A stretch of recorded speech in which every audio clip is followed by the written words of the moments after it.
It is not uncommon for companies to merge with one another, split their shares of stock, or spin off a new company. In fact, these business practices occur with regularity throughout the corporate world. These events are known as corporate actions and typically result in a material change in the price of the underlying security. Corporate actions are typically voted on by the company's board of directors and, in some cases, their shareholders as well, and may include stock splits, cash and stock distributions, spin-offs, mergers, and even bankruptcies, among others.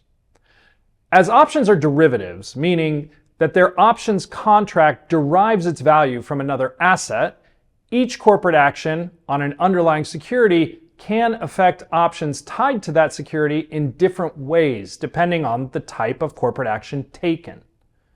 Corporate actions may result in a change to the value and/or the composition of the underlying shares, which may result in a change to the options contracts that call for the receipt or delivery of those affected shares. These changes or adjustments to the option might include a new option symbol, an adjusted strike price, a change in the unit of trade and/or the underlying deliverable, a change in the number of contracts held in the investor's account, or a change to the contract multiplier, among others.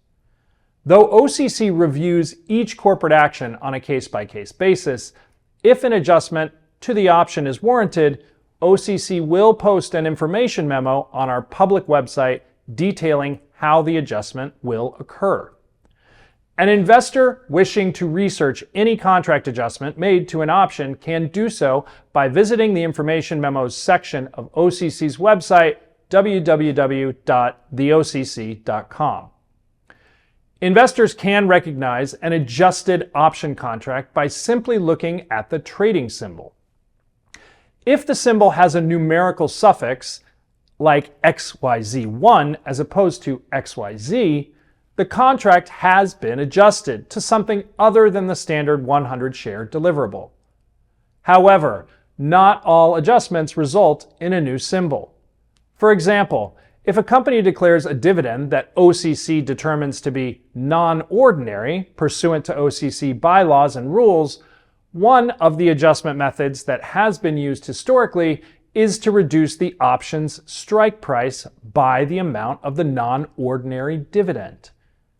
As the contract still has an underlying deliverable of 100 shares, the only change would be to the strike price, and therefore a new trading symbol would not be needed. That being said, while not all adjustments result in a new trading symbol, any new trading symbol that does result from a contract adjustment will have a numerical suffix. For example, one type of corporate action is a traditional stock split. Let's say that a company's stock is trading under symbol XYZ at $200 per share, and the company announces a 5-for-1 stock split, meaning investors would receive 5 shares for each share held. For the investor holding 100 shares pre-split, their portfolio in XYZ would be valued at $20,000. Post-split, they would own 500 shares, but at a reduced per share price of $40 each, resulting from that stock split ratio, meaning that when the stock split is effective, the portfolio is still valued at the same $20,000 as it was prior to the split. To account for this change in the underlying shares, a standard adjustment method has taken the split ratio into account so that XYZ strike prices were reduced by a factor of 5, and the number of XYZ contracts were increased by a factor of 5.